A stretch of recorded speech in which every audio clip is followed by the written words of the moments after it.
तो साथियों, इस एनिमेशन में हमने सूर्य के चारों ओर पृथ्वी के परिक्रमण को देखा। अभी यहाँ पर मित्रों रिवोल्यूशन के कारण या परिक्रमण के कारण सीजन आते हैं, और अगर हम दिन और रात की बात करें तो उसमें आप कंफ्यूज मत होना। दिन और रात रोटेशन के कारण आते हैं, पृथ्वी के घूर्णन के कारण आते हैं। अगर हम परिक्रमण की बात करते हैं तो यहाँ पर किस तरह से 4 सीजन आते हैं वो यहाँ पर दिखाया गया है। आइए इसको देखते हैं, समझते हैं। सबसे पहले मित्रों, अगर हम 21 जून से स्टार्ट करें तो 21 जून को जो सूर्य की किरण होती है वो उत्तरी गोलार्ध में कर्क रेखा पर बिल्कुल सीधी पड़ती है, जिसके कारण आप कह सकते हैं कि उत्तरी गोलार्ध में हमें ग्रीष्म ऋतु महसूस होती है, और दक्षिणी गोलार्ध चूंकि पीछे के हिस्से में होता है, रेंज आप कह सकते हैं शैडो जोन में होता है, तो उस कारण से वहां पर शीत ऋतु महसूस होती है।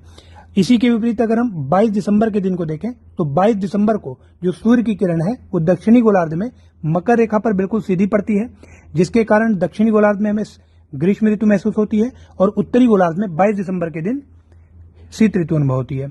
अब यहाँ पर मित्रों यही कारण है कि 25 दिसंबर को क्रिसमस के दिन हमारे यहाँ सर्दी होती है, और अगर हम ऑस्ट्रेलिया की बात करें दक्षिणी गोलार्ध में तो वहां पर गर्मी महसूस होती है। अब यहाँ पर 21 जून वाले दिन को या इस घटना को समर सोल्स्टाइस का नाम दिया जाता है, या ग्रीष्मकालीन ऐनांत कहा जाता है।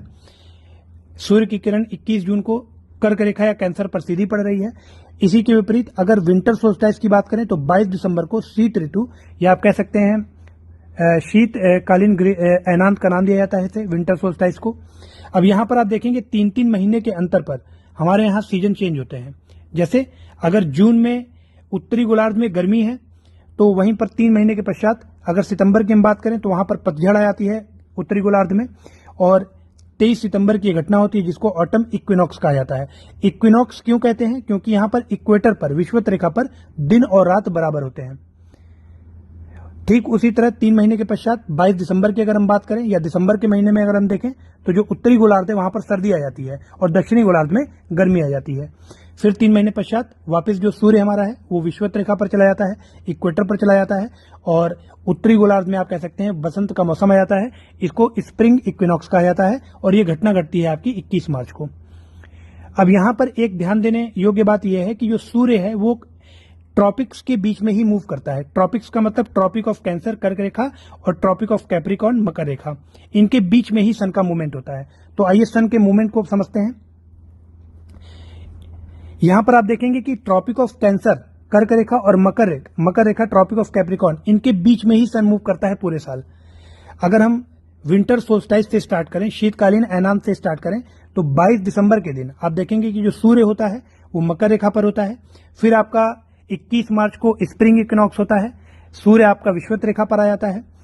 21 जून को आपका जो सूर्य है वो कर्क रेखा पर आ जाता है। वापिस आपका 23 सितंबर को जो सूर्य है वो आपका विषुवत रेखा पर या इक्वेटर पर आ जाता है, और फिर आपकी वही घटना रिपीट होने लगती है। मतलब पूरे साल के दौरान आप देखेंगे कि जो सन है वो इन बिटवीन द ट्रॉपिक्स ही मूव करता है।